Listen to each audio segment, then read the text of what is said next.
little bit about where your team is now headed into this weekend's match. We're doing okay. We're a little banged up. You know, we've got some guys that we don't know that can go or not Saturday, so we've got to see what, you know, as we go. We got to get the other guy, next man up, get them ready. But you know, our kids' spirits are high. They're battlers. They're fighters, and we've been fighting.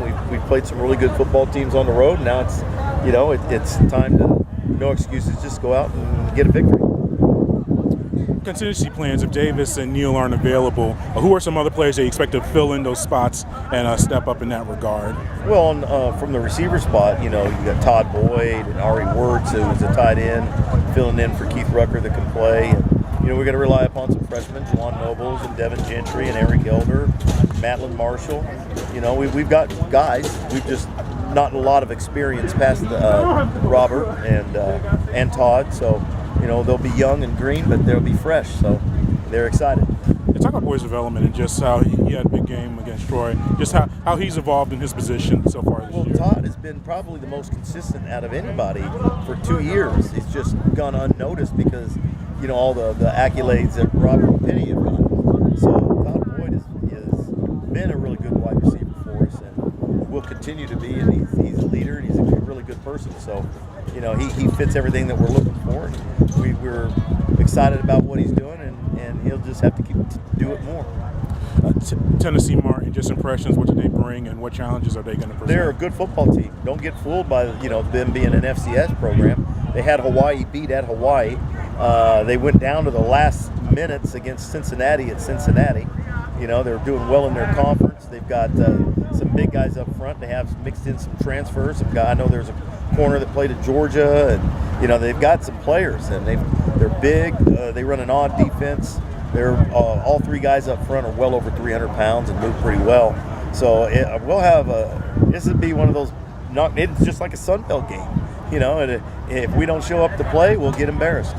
So this homecoming obviously brings a lot of attention to the program. A lot of alumni coming in from out of town. What's just the past year and a half? Just to discuss the development of the program from barely getting 1 or 2 wins a year to being a bowl team last year, and trying to continue to build on that. Just what's the evolution of the program been? Well, we're trying to build more alumni. You know, right. I mean, we really don't have that many yet, but you know, it'd be good to see some of them back here. But as far as the program goes, I mean, it's just getting better. I mean, as long as it continues, I mean, the support from the administration, you know, you turn a field and everything. The future's bright here at Georgia State. We just got to keep going out and battling and bringing in the right type of people and represent the university the right way, which these young men are doing, academically, socially, and athletically.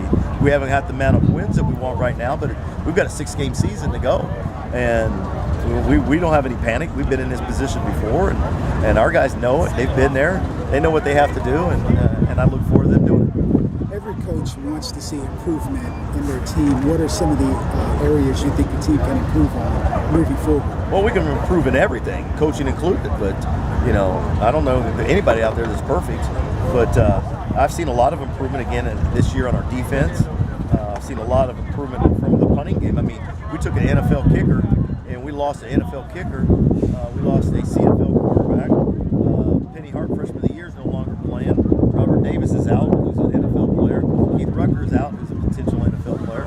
And these kids keep battling. We don't miss a beat. So, yeah, we haven't got all the results that we want, but there's been improvement. You know, look at what Brandon Wright's doing, punting the football, you know, and kicking the ball. I mean, you know, there's not a lot of drop-offs. So, we're continuing to get better at that. We're continuing to get better. That offensive line has gotten better. You know, there's a lot of areas we're getting better. It'll start showing here